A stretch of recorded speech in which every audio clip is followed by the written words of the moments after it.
Oke, selamat datang lagi teman-teman ya di tutorial ekonomi teknik untuk pekan ini. Jadi kali ini kita akan latihan ya. Kita akan latihan untuk membahas cash, bukan cash flow. Ya cash flow dan menggunakan interest rate, ekivalensi, dan juga beberapa rumus yang di video sebelumnya udah kita bahas. Langsung aja lah, ada 6 soal di sini karena tadi ada dua chapter, chapter 3 dan 4, maka masing-masing chapter saya ambil 3 soal gitu ya. Soal yang pertama ini masih masih teori mungkin ya. Misalnya kamu menang undian, ada dua pilihan, mau 100 juta tunai sekarang atau 110 juta tunai tapi 1 tahun dari sekarang. Gitu ya. Dan kalau kamu punya kesempatan investasi di tempat lain yang ngasih bunga aman 8% per tahun, ya, pilihan mana yang secara ekonomi lebih baik? Gitu. Kita harus membandingkan, mau kita ambil 100 juta sekarang terus kita investasikan 8% dengan bunga 8% per tahun, atau kita mau langsung ambil 110 juta tapi nanti. Berarti yang harus kita hitung adalah berapa ya. Untuk pilihan A berarti kalau nanti kita tunggu sampai 1 tahun berapa nilainya. Kan gitu ya. Ini kan pakai konsep kita ya, time value of money gitu. Artinya 1 tahun yang akan datang, untuk 1 tahun yang akan datang, nilai dari pilihan A pasti berubah gitu. Kalau pilihan B kan nggak berubah kan. Karena dia ya udah kita terima 110 juta tapi 1 tahun dari sekarang. Jadi tahun depan kita dapat 110 juta atau mau 100 juta sekarang. Ya, tapi kita bisa invest. Kalau kita invest 8% per tahun, berarti akhir tahun dapatnya berapa? Kita langsung hitung aja ya. Kalau kalian hitung manual, teman-teman hitung manual ya, berarti kan secara rumus ya, kalau aku pakai Excel sini ya, berarti kan 100 juta terus juta ya. Ini benar nggak nolnya berapa nih? 100 juta, 100 tuh 2 3 4 5 6 100 juta itu kan ditambah ya 8% berarti kan 0,08 ya dikali 100 juta. Kayak gitu. Ya rumus dasar kan begini ya. Berarti prinsipal kita 100 juta ditambah penambahan akibat bunga. Yaitu 8% dari modal kita, dari prinsipal kita. Kalau kita pencet, nah ini ya. Kita mungkin style jadi mata uang biar kelihatan. Oh, salah.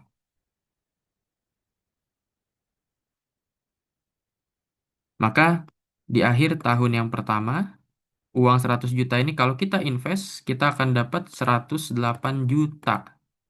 Kayak gitu. Jadi mana yang mending kita ambil secara ekonomi? Pilihan A atau pilihan B? Simpulannya, kalau kita cuma ngelihat dari gede, gede kecilnya ya, simpulannya yang diambil, yang dipilih ya adalah pilihan B. Karena pilihan B lebih menguntungkan, cuma 2 juta sih, tapi lebih menguntungkan. Kayak gitu. Ya ini kalau murni, ya murni apa? Tidak ada faktor lain. Ya kadang kan kita bicara investasi mungkin nggak selalu mulus ini. Tapi ini contoh aja dari konsep eh, time value of money ya.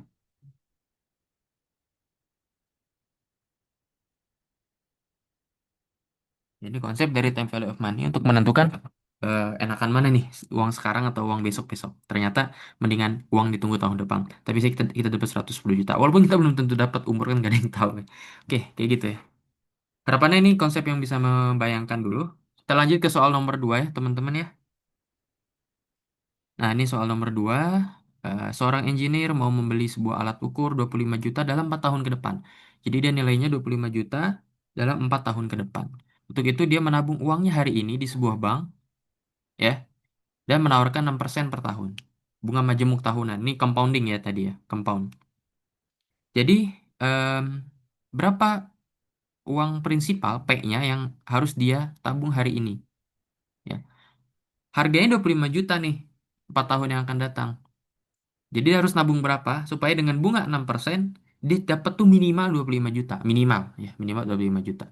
Ini kalau kita ngertiin soal begini, ini kalau kalian hitung ya pakai formula umumnya F sama dengan P 1 tambah I pangkat N. Yang perlu kita catat apa? Pertama, future value. Ya, kita punya future value-nya, F-nya. Itu berapa? 25 juta. Future value ini 25 juta. Artinya di yang masa akan datang kita berharap kita punya 25 juta. Berapa lama periodenya? 4 tahun. Gitu ya. Ini jangan RP nih, sorry nih. 4 aja nih. Ini angka biasa. Ya, jadi 4 tahun. Periodenya 4 tahun. Bunganya berapa? 6% per tahun. Gitu ya. 6% berarti 0,06 ya per tahun juga. Jadi ditanya berapa P-nya. Ini kan udah sederhana banget ya. Kalau kita lihat formula ini, teman-teman bisa langsung hitung. Berarti nyari P adalah F dibagi 1 tambah I pangkat N. Ya, teman-teman bisa langsung hitung. Kalau kita ngitung pakai pakai Excel juga bisa langsung. Ya, karena kita mau tahu nilai present value, ya, maka teman-teman bisa menghitungnya sama dengan PV. Nah, ini ada udah di Excel rumusnya sama dengan PV. Berarti isinya apa aja? Pertama rate. Rate-nya kita pilih 0,06 per tahun. Kemudian number of period 4 tahun. Ya, N per-nya itu 4 tahun. PMT-nya kita isi 0. PMT itu payment. Kita kan nggak ada payment ya. Kita kan single payment, yaitu di awal. Jadi nggak ada eh, annual payment tuh nggak ada. Nggak ada pembayaran tahunan atau pembayaran per periode. Gitu. Di nolin aja. Kemudian sorry, future value-nya ya ini 25 juta kita pengennya. Kayak gitu. Kemudian type. Nah, tadi udah kita di video sebelumnya udah dibahas tuh bahwa dipilih nih type-nya. Mau di akhir periode atau di awal periode. Kita pengennya di akhir periode lah ya. Kita maunya di akhir periode. Di akhir periode tahun ya. Berarti di akhir tahun keempat kita udah punya berapa? Ya, kita udah punya berapa uang nih? Ah, ya, kayak gitu. Isi aja nol. Sehingga kalau kita pencet, nah ini nilainya. Minus 19.802.342. Jadi, kenapa minus ya? Ini minus artinya uang yang akan dikeluarkan. Kan secara cash flow itu begitu ya. Kalau kita nulis cash flow, kita harus kasih minus ya untuk uang keluar dan positif untuk uang masuk. Dikeluarkan. Jadi jangan bingung kok nilainya minus, salah nggak nih? Benar ya, karena memang 19 juta ini harus kita simpan di bank. Kayak gitu. 19 juta ini kita simpan di bank sehingga selama 4 tahun uangnya jadi 25 juta.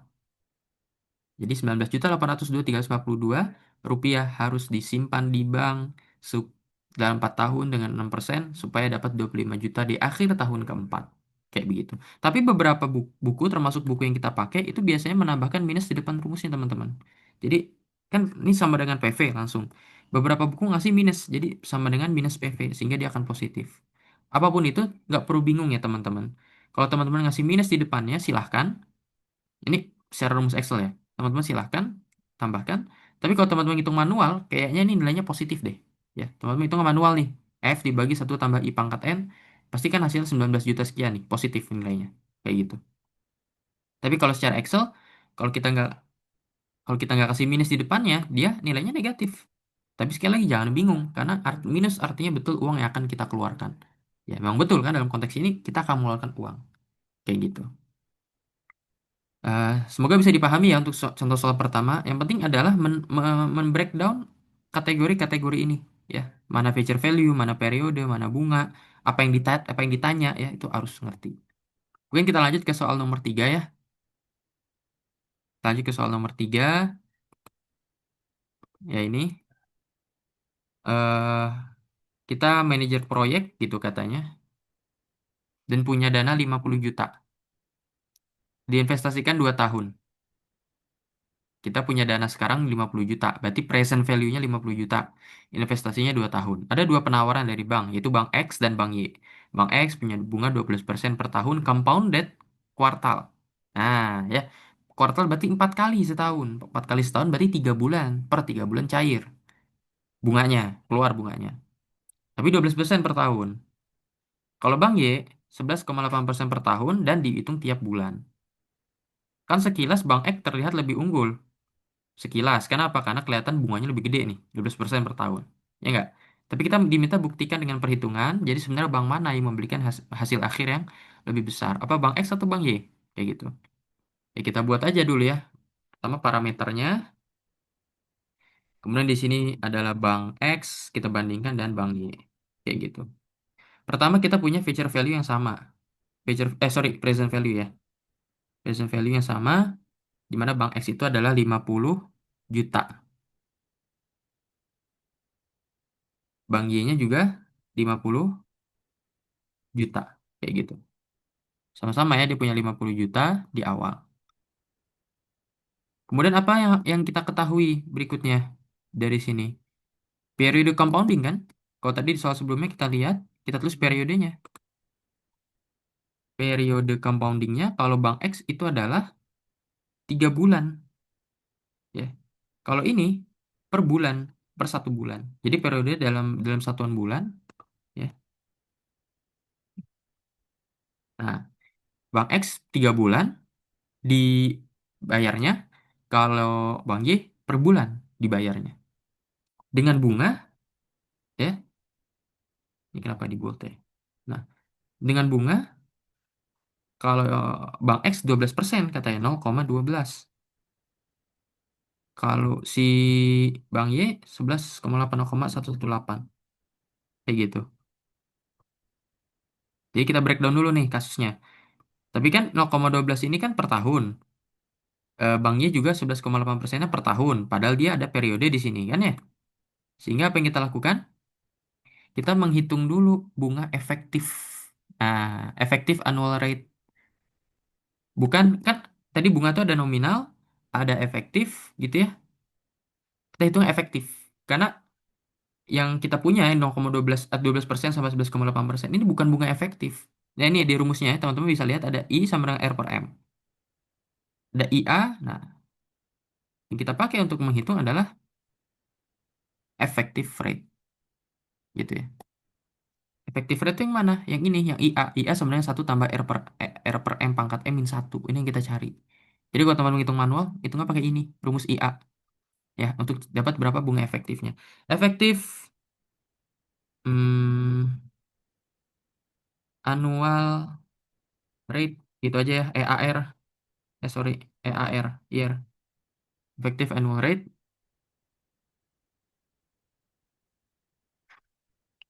kayak gitu. Jadi berapa efektifnya? Jadi bunganya dikasihnya 12% per tahun, tapi kuartali, jadi 3 bulan sekali cair, ini 11,8%, tapi 1 bulan cair tiap bulan. Berarti kita hitung berapa sebenarnya bunga efektif tahunannya. Bunga efektif tahunannya dihitung pakai rumus ini 1 tambah R per M pangkat M min 1. Kalau kita pakai hitung-hitung manual, atau ini 1 tambah I pangkat M min 1, ini juga boleh. I-nya dicari pakai R per M. Ya, mana yang jadi R? Ya, R-nya berarti adalah yang ini yang dikasih sama bank ya 0,12%, 11,8% ini adalah R-nya, M-nya adalah periodenya nih 3 sama 1 gitu ya. Kayak gitu. Kalau ngitung manual. Mangga nanti teman-teman latihan juga mungkin menghitung manual. Aku nggak tahu ya gimana dosen yang sekarang akan mengajarkan atau menyuruh kalian manual atau bukan. Kayak gitu. Tapi kalau kita pakai em, apa namanya?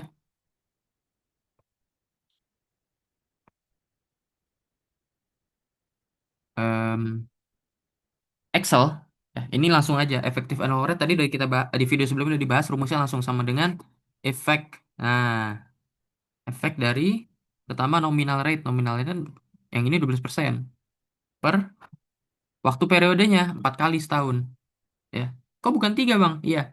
3 itu kan tiap 3 bulan cair. Berarti setahun 4 kali gitu. Jadi yang dimasukin itu banyaknya cair. Banyaknya periode. Yaitu 4 kali. Jadi sebenarnya bunga efektif tahunannya itu sekitar segini. 0,12. Kalau Bank Y berarti sama dengan efek. Dia sebenarnya 0,118, tapi karena dia dibayar tiap bulan, berarti dalam 1 tahun dia 12 kali cair. Kayak gitu cara membacanya. Ya. Jadi M-nya ini sesuaikan dengan banyaknya cair. Kalau tadi kuartal berarti ada M-nya sama dengan 4, kalau tiap bulan M-nya sama dengan 12. Kayak begitu. Jadi segini nilainya, ya. Kita udah dapat efektif annual rate. Sehingga yang dicari di sini kan sebenarnya adalah feature value. Ya, yang dicari di sini adalah feature value. Feature value pakai rumus yang sebelumnya aja, nih F ya. P sama dengan, nah, kita pakai rumus yang itu aja sebenarnya. Kalau kita mau nyari feature value.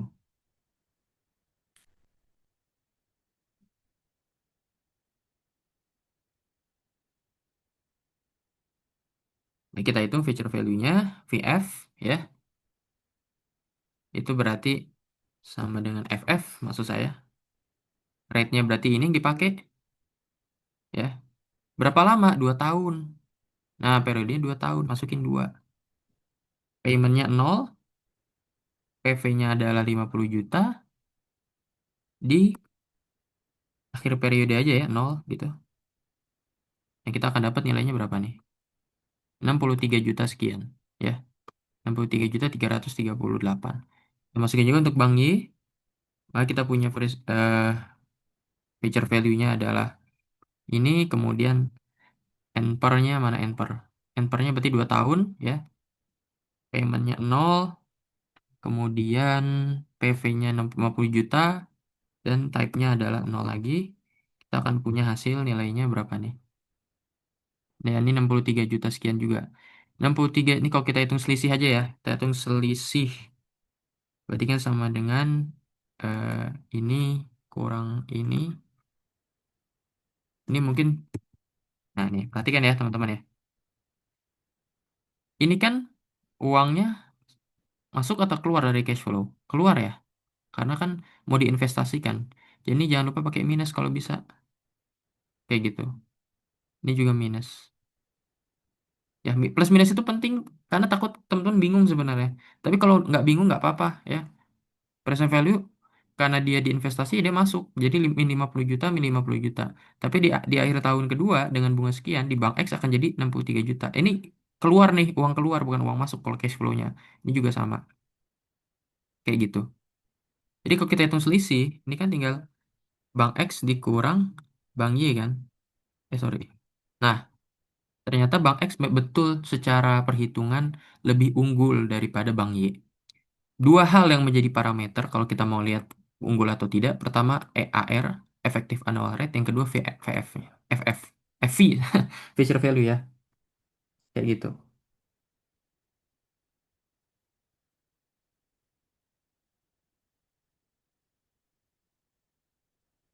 Nah, kalau dari apa namanya, dari bunga tahunannya kita lihat dia, kalau kita ubah jadi persen aja nih ya, kita ubah jadi persen.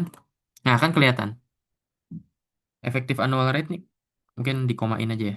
Nah, yang satu 12,6%, yang satu 12,5%. Ya lebih untung Bank X kayak gitu. Jadi ada dua parameter, efektif annual rate yang dilihat atau FF-nya, FV-nya, future value-nya langsung dilihat. Kita lihat selisihnya lebih besar di sampai 102.000. Walaupun 100.000 ya, tapi tetap Bank S lebih unggul. Kayak gitu. Semoga bisa diikutin ya teman-teman ya. Ini menghitung, jadi nggak pakai bunga bunga langsung dari banknya nih, dihitung dulu efektifnya berapa. Gitu. Oke, kita lanjut ke soal berikutnya, soal nomor 4. Ya, soal nomor 4. Kita lihat. eh Seorang engineer menabung untuk DP rumah. Ya. 3 juta tiap bulan 5 tahun. Reksadananya 9% per tahun, compounded monthly, ya, dibayarnya per bulan walaupun 9% per tahun. Jadi berapa total uang yang dimiliki pada akhir tahun kelima? Ini teman-teman bisa lihat lagi rumusnya. Kalau kita punya uniform series, kita punya nilai A, ya. A ini adalah uniform series, kita mau bayar uniform, itu di 3 juta tiap bulan, ya. Kemudian F-nya adalah eh, feature value yang kita mau, berapa? Ini kita mencari feature value kan, berapa total uang yang akan dimiliki. Kita bisa dibalik rumusnya. Ini rumus manual kalau teman-teman mau hitung ya. Kita tulis dulu nilai A. A-nya jelas adalah 3 juta. Ya, A itu kan payment ya. Payment. Ya, dalam ini adalah A. Dia nilainya minus 3 juta. Ya, minus 3 juta. Kayak gitu. Kemudian bunga dulu deh. Bunganya 9%. 0,09 per tahun. ya, bunganya 0,9 tapi per tahun. Sehingga kalau mau kita lihat ya, kalau kita mau lihat apa yang perlu kita hitung sebenarnya pertama adalah total total apa namanya? Kan compounded monthly ya. Compounded monthly berarti bakal dibayar bunganya tuh keluarnya tiap tiap bulan kayak gitu.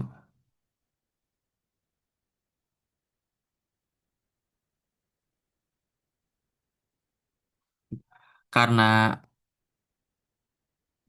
periode itu 12 kali setahun. Karena per bulan kan, per bulan. Jadi 9% ini per tahun. Tapi kalau per bulan, berarti kalau setahun ada 12 kali karena dia kan eh, dibayar tiap bulan. Jadi bunga sebenarnya ya, efektif rate-nya itu, bukan efektif rate-nya ya, bahasanya. Hmm, ya, bunga per bulan gitu lah ya. Bunga per bulannya itu adalah tinggal bunga yang sekarang dibagi dengan jumlah periode. Jadi segini, ya, atau berapa persen nih? 0,75% per bulan. Gampang ya, bisa diikuti ya teman-teman ya. Karena kan dia asal 9% per tahun, karena tiap bulan dibayar, maka bunganya adalah 0,75% eh, per bulan gitu. Dan karena dia maunya waktu pembayarannya adalah selama 5 tahun, kan 5 dikali 12 bulan ya. Jadi ada 60 bulan. Jadi satuannya disamain semua waktunya. Kalau mau per bulan, bulan. Walaupun dalam jangka 5 tahun, diambil waktunya 60 bulan. Sehingga kita bisa hitung berapa future value-nya. Ya, FF-nya. Future value-nya tinggal dihitung sama dengan future value. Rate-nya adalah segini per bulan. Waktu pembayar banyaknya adalah 60 bulan. 60 kali berarti tiap bulan. Dengan payment-nya segini. Ya, future value-nya, present value-nya nol aja ya, dibikin nol karena nggak ada. Dan kita maunya di akhir periode ya, di akhir tahun kelima. Maka kita akan uang yang kita miliki adalah 226 juta sekian, gitu ya. 226 juta sekian, gitu. Jadi dengan dia nabung 3 juta tiap bulan selama 5 tahun atau 60 kali gitu ya selama 5 tahun, bunganya segini maka dia akan dapat uang di akhir tahun kelima 226 juta sekian. Kayak begitu. Ini kalau pakai Excel mudah dihitung. Tapi kalau nanti teman-teman pakai manual, coba di latihan ya. Bagaimana ini ada rumusnya, sederhana ya rumusnya. Kayak gitu. I di sini ya, I-nya itu adalah 0,75%. Jangan pakai I yang 9%. Karena 9% ini belum dibagi 12. Jadi harus dibagi 12 dulu. Kayak gitu ya. 9% dibagi 12 dapatlah 0,75%. Ini yang dipakai di perhitungan I di atas. Kayak begitu. Berikutnya, soal nomor 5. Nah, ini juga em,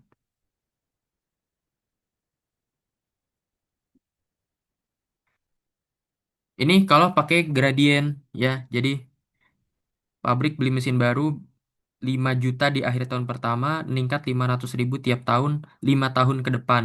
Perusahaan pakai bunga 12% per tahun compounded continuously. Ya, compoundednya continuous. Nih, ingat ada rumus untuk continuous compounding seperti ini. Berapa present value dari total biaya perawatan selama 5 tahun? Jadi biaya perawatannya pertama 5 juta, kemudian meningkat 500.000 tiap tiap tahun. Artinya kita coba bikin cash flow-nya dulu. Kalau begini ya, kita kita tentukan dulu efektif annual rate-nya dulu. Efektif annual rate ya, berarti eh ini ya bunganya berarti ngikutin rumus ini. E eksponen pangkat R, R-nya berapa? 12%.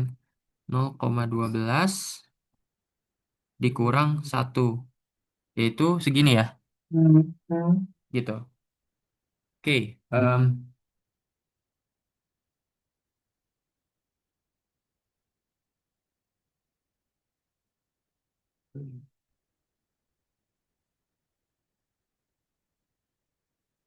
Nah, dari sini kita bikin cash flow-nya ya, teman-teman.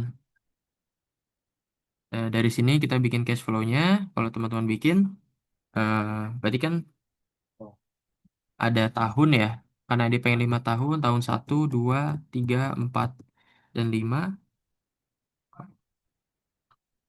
Kalau kita lihat kan di akhir tahun pertama dia bayar 5 juta aja, kayak gitu. Tapi di tahun kelima,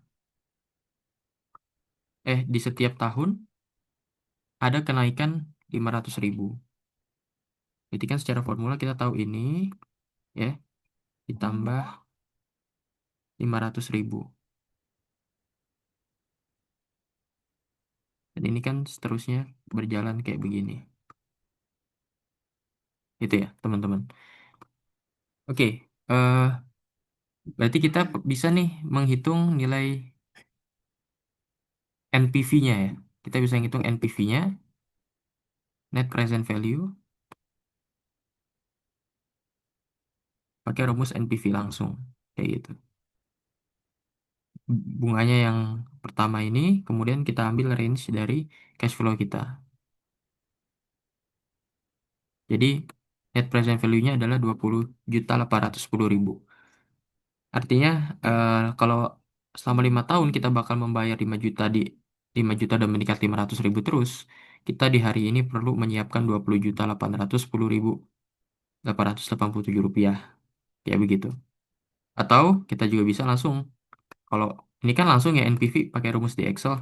Kalau mau di sum secara apa manual juga bisa ya. Kita summation aja, kita akan dapat angka yang ya ini belum dibagi. Ini belum dikali sama rate-nya. Sorry. NPV itu ada faktor ini ya, faktor. Ini baru cash flow. Kita harus hitung PV-nya untuk setiap PV dari setiap tahun. Ini PV-nya berapa ya? Ini PV-nya berapa dan seterusnya ke bawah. Ini dihitung, baru dijumlahkan PV-nya maka akan dapat segini. Kayak gitu. Nih, ada rumusnya kalau mau hitung manual.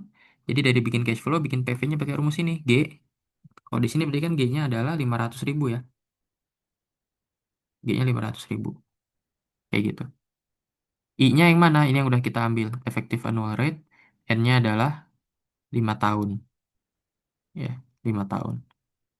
Dan bisa diteruskan. Kayak gitu.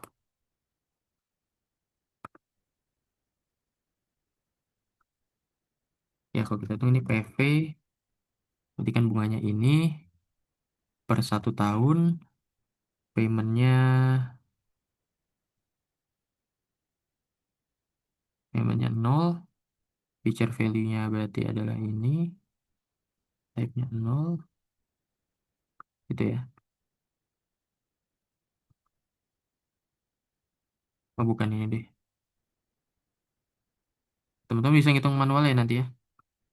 Bagaimana menghitung present value. Tapi kalau pakai Excel bisa langsung pakai NPV ya. Kayak gitu. Oke, soal ini intinya adalah perhitungkan aritmatik gradien, kenaikan secara aritmatik. Berikutnya adalah soal nomor 6. Ini kenaikan apa namanya? Secara gradien apa? Geometrik ya. Jadi ada 5%. Biaya sewa kantor dari tahun pertama 100 juta sesuai kontraknya akan naik 5% setiap tahun karena inflasi. Kemudian jika kontrak sewanya 4 tahun, bunganya 10% per tahun, tentukan present value. Ini lagi-lagi pakai konsep NPV. Ya, kita ngitung NPV aja.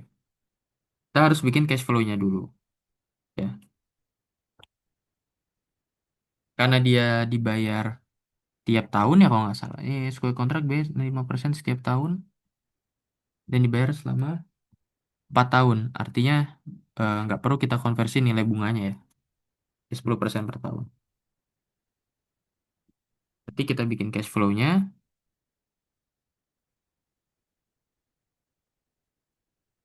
Kalau ini ini rumus manual ya teman-teman ya.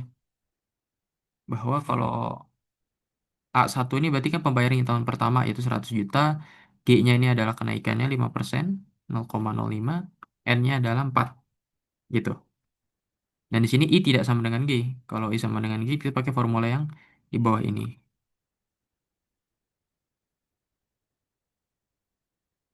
kayak gitu. Cash flow-nya bisa kita lihat. Wah, akhir tahun pertama yang dibayar adalah 100 juta. Ya. Tapi di tahun kedua naik 5%. Jadi ini ditambah 0,05.